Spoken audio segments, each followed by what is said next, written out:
మాట్లాడదాం. మనతో పాటు డాక్టర్ శేషు సార్ జాయిన్ అవుతున్నారు. శేషు సార్ నమస్తే. Srikanth. So BJP mission Telangana కాదు, మిషన్ సౌత్ కనిపిస్తోంది. ఏకంగా జాతీయ అధ్యక్షుడు నితిన్ నబీన్ తెలంగాణకు రాబోతున్నారు. సో ఇంతో అంతో దక్షిణాదిలో కొంత కర్ణాటకలో ఎంట్రీ వరకు ఈజీ అవుతుందేమో, కానీ ఆ తర్వాత మాత్రం భారతీయ జనతా పార్టీకి కొంచెం టిపికల్గానే కనిపిస్తోంది. సో ఎట్లాంటి ఈక్వేషన్స్ చూడొచ్చు మనం దక్షిణాదిలో భారతీయ జనతా పార్టీ పాగా వేయాలంటే? శ్రీకాంత్, ఇటీవల 5 రాష్ట్రాల ఎన్నికలు జరిగాయి కదా. బెంగాల్లో విజయం తర్వాత హోంశాఖ మంత్రి అమిత్ షా ఒక కీలకమైనటువంటి ఒక ప్రకటన చేశారు. వంగ బంగదేశంలో మా ప్రభుత్వాలు ఏర్పడ్డాయని చెప్పారు. అంగదేశం అంగదేశం అంటే బీహారు, వంగదేశం అంటే ఒరిస్సా, బంగదేశం అంటే వెస్ట్ బెంగాల్. ఈ 3 రాష్ట్రాల్లో కూడా మనకి భారతీయ జనతా పార్టీ ప్రభుత్వాలు ఏర్పడినటివి. అంటే ఇప్పుడు తూర్పు భారతం కూడా వాళ్ళ చేతుల్లోకి వెళ్ళిపోయింది. వెస్ట్రన్ భారతంలో కూడా, వెస్ట్రన్ ఇండియాలో కూడా మీకు భారతీయ జనతా పార్టీ బలమైనటువంటి పార్టీ. అక్కడ గుజరాత్, మహారాష్ట్ర, గోవాలలో 3 రాష్ట్రాల్లో కూడా వాళ్ళ ప్రభుత్వాలే ఉన్నాయి.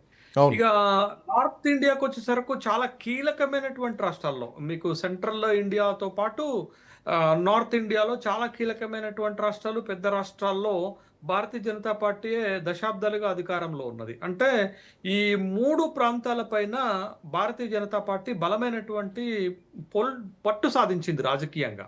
ఇక 2014 నుండి వాళ్ళకి కొరుకుడు పడని, వాళ్ళ రాజకీయ వ్యూహాలకు చిక్కనటువంటి ప్రాంతం ఏదన్నా ఉంది అని అంటే అది సదరన్ ఇండియా మాత్రమే. సౌత్ ఇండియా పైన వాళ్ళ రాజకీయ వ్యూహాలు పనిచేయటం లేదు. 2014 నుండి, ఇప్పుడే కాదు, 2014లోను, 2019లోను, 2024లోను ఇటీవల జరిగినటువంటి 2 రాష్ట్రాల ఎన్నికల్లో కూడా భారతీయ జనతా పార్టీ సౌత్ లో పాగవేయడానికి తీవ్ర ప్రయత్నాలు చేసింది. కానీ వాళ్ళ రాజకీయ వ్యూహాలు మాత్రం సౌత్ ఇండియాలో పనిచేయట్లేదు అనేటటువంటి విషయాన్ని గమనించాలి. మరి ముఖ్యంగా మొన్న జరిగినటువంటి 5 రాష్ట్రాల ఎన్నికల్లో మీకు మనకి కేరళకు వచ్చేసరికి అక్కడ మంచి ఓటింగ్ వస్తుంది అనుకున్నారు. కానీ అక్కడ వాళ్ళకి 3 శాసనసభ స్థానాలు మాత్రమే గెలిచారు. 11% మాత్రమే ఓట్లు వచ్చాయి. అంటే నిరాశపరిచిందని విషయాన్ని చెప్పారు. తర్వాత మీకు తమిళనాడుకు వచ్చేసరికి చాలా తీవ్రమైనటువంటి దెబ్బ. తమిళనాడులో మీకు ఒక మెట్టు దిగి ఏఐడిఎంకేతో పొత్తు పెట్టుకున్నప్పటికీ కూడా భారతీయ జనతా పార్టీ లక్ష్యాన్ని చేరుకోలేకపోయింది. తన పెర్ఫార్మెన్స్ కూడా మంచిగా లేదు. తర్వాత ఒకే ఒక్క శాసనసభ స్థానానికి పరిమితం అయిపోయింది. అంటే ఒక విధంగా 2 రాష్ట్రాల్లో దారుణ పరాజయమే మనం చూసాం. అయితే మీకు మొత్తం సౌత్ లో ఉన్నటువంటి 5 స్టేట్స్, మీకు పాండిచ్చేరిని పక్కన పెడితే కీలకమైనటువంటి 5 రాష్ట్రాల్లో ఇప్పుడు మొన్న 2 రాష్ట్రాల్లో దాని పరిస్థితి ఏంటో తెలిపింది.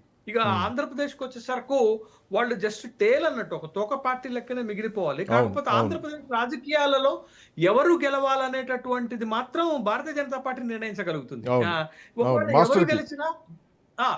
ఎవరు గెలిచినా భారతీయ జనతా పార్టీకి లాభమే. ఎందుకంటే వాళ్ళ పరిస్థితిని బట్టి ఎవరికి మద్దతు ఇవ్వాలా, ఎవరిని గెలిపించాలనేది ఒక ప్రాక్టీస్ చేస్తున్నట్టుగా మనకు కనపడింది. జగన్మోహన్ రెడ్డి గెలిచినా, తర్వాత చంద్రబాబు నాయుడు గెలిచినా ఏదో ఒక విధంగా ప్రత్యక్షంగానో పరోక్షంగానో ఎన్డీఏ కూటమికే మద్దతు తెలుపుతున్నారు. కాబట్టి సరే, ఆంధ్రప్రదేశ్ లో కూడా వాళ్ళకి పెద్దగా ఆశలు లేవు. ఎందుకంటే వాళ్ళ 1% ఓటుకు మాత్రమే పరిమితం అయి ఉన్నారు. ఎవరితో కూడా పొత్తు పెట్టుకోకపోతే వాళ్ళు అక్కడ రాజకీయ మనుగడ సాగించేటటువంటి అవకాశాలు లేవు. ఇక మిగిలినటువంటి 2 స్టేట్స్ ఉన్నాయి శ్రీకాంత్. ఆ 2 స్టేట్స్లలో కర్ణాటకలో గతంలో అధికారంలోకి వచ్చారు కదా, ఇప్పుడు కూడా బలంగా ఉంది పార్టీ అక్కడ. మీరు 2024 లోక్సభ ఎన్నికలకు వచ్చేసరికి కర్ణాటకలో జేడీఎస్ తో పొత్తు పెట్టుకోవడంతో అక్కడ ఉన్నటువంటి 28 లోక్సభ స్థానాల్లో ఇద్దరు కలిసి 17+2 17 బీజేపీ గెలిచింది, 2 జేడీఎస్ గెలిచింది, మొత్తం 19 గెలిచారు. ఇది ఈవెన్ దో కాంగ్రెస్ అధికారంలో ఉన్నప్పటికి కూడా. అంటే కర్ణాటకలో వాళ్ళు ఇప్పటికీ బలంగా ఉన్నారు. రేపు అధికారంలోకి వస్తాము, కర్ణాటక మా చేతుల్లోకి వస్తుందని వాళ్ళు బలంగా నమ్ముతున్నారు 2028 ఎన్నికల్లో. కాబట్టి అదొకటి. పాయింట్ ఏంటంటే, ఒక కర్ణాటక మినహాయిస్తే భారతీయ జనతా పార్టీ దక్షిణాదిలో ఎక్కడా ప్రభుత్వాన్ని ఏర్పాటు చేయడానికి అంత సాధ్యం కావట్లేదు. సో కారణం బీజేపీ లేవనెత్తేటువంటి సమస్యలు దక్షిణాది పైన ప్రభావం చూపించట్లేదు అనుకోవచ్చా? ఒక్క అవకాశం ఇక్కడ. ఇప్పుడు కర్ణాటకలో వాళ్ళకి బాగా నమ్మకం ఉంది రాబోయేటటువంటి ఎన్నికల్లో మేము గెలుస్తామనేది. తర్వాత మొత్తము సౌత్ ఇండియాలో 5 స్టేట్స్లలో కర్ణాటకలో నెంబర్ 1 ఉంటే వాళ్ళు ఏమన్నా ప్రయోగం చేసి సక్సెస్ అవ్వటానికి స్కోప్ ఉన్నది, అవకాశం ఉన్నది. నెక్స్ట్ వాళ్ళకి అంత బలం ఉన్నది తెలంగాణలోని. ఎందుకు అని అంటే తెలంగాణలో 2024 లోక్సభ ఎన్నికలు జరిగినప్పుడు అధికార కాంగ్రెస్ పార్టీకి ధీటుగా వాళ్ళు 8 లోక్సభ స్థానాలను గెలిచారు. అంతేకాదు వాళ్ళు ఊహించినటువంటి ఓటు పర్సెంటేజ్ కూడా వచ్చింది. 30% ఓటు పర్సెంటేజ్ వచ్చింది. ఇంకొక 2, 3, 4, 5 ఓటు పర్సెంటేజ్ సాధిస్తే అధికారాన్ని చేజిక్కించుకునేటటువంటి అవకాశాలు ఉన్నాయి కదా. అంటే అవును. ప్రయత్నిస్తే పోయేది ఏమీ లేదు అనేటటువంటి ఒక అభిప్రాయం భారతీయ జనతా పార్టీలోకి రావటమే కాదు, 2024 లోక్సభ ఎన్నికలు భారతీయ జనతా పార్టీ యొక్క కాన్ఫిడెన్స్ ని పెద్ద ఎత్తున పెంచాయి.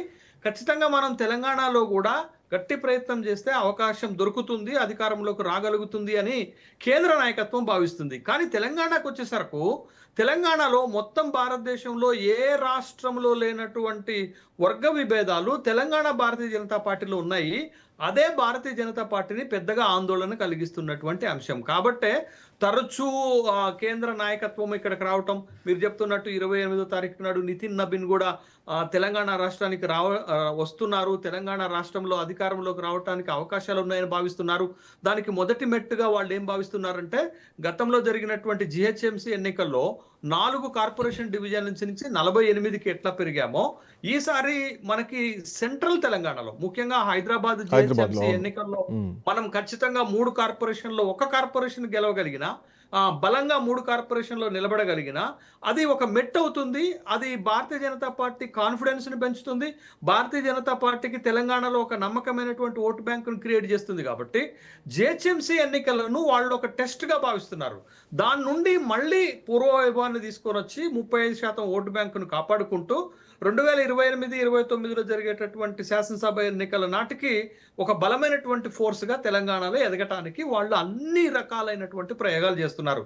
ఆ ప్రయోగాల్లో భాగంగానే జిహెచ్ఎంసీలో ఉన్నటువంటి సెటిలర్ ఓట్స్, అది చాలా ఓటింగ్ ని ప్రభావితం చేసేది, తర్వాత గెలుపు ఓటముల్ని నిర్ణయించేది. కాబట్టి సెటిలర్స్ ఓటుని టార్గెట్ చేసేటటువంటి క్రమంలోనే ఆంధ్రప్రదేశ్ లో ఉన్నటువంటి పొత్తుని మీకు హైదరాబాద్ జిహెచ్ఎంసీలో పునరావృతం చేస్తే ఎట్లుంటుంది అనేటటువంటి దీంట్లో భాగంగానే మొట్టమొదట పవన్ కళ్యాణ్ ని తెరపైకి తీసుకొచ్చారు. అవును. పవన్ కళ్యాణ్ ని తెరపైకి ఎందుకు తీసుకొస్తున్నారు అంటే, మీరు చూడండి, ఇటీవల పవన్ కళ్యాణ్ జనసేన పార్టీ 6 రాష్ట్రాల ప్రతినిధులతోటి ఢిల్లీలో ఒక సమావేశం పెట్టారు.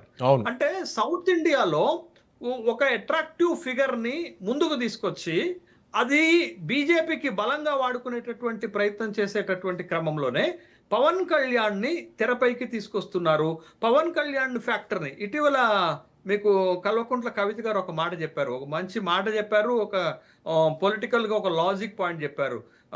పవన్ కళ్యాణ్ ఒక యాక్టరు, కానీ ఆ ఫ్యాక్టర్ తెలంగాణలో ఉపయోగపడదు అని చెప్పారు.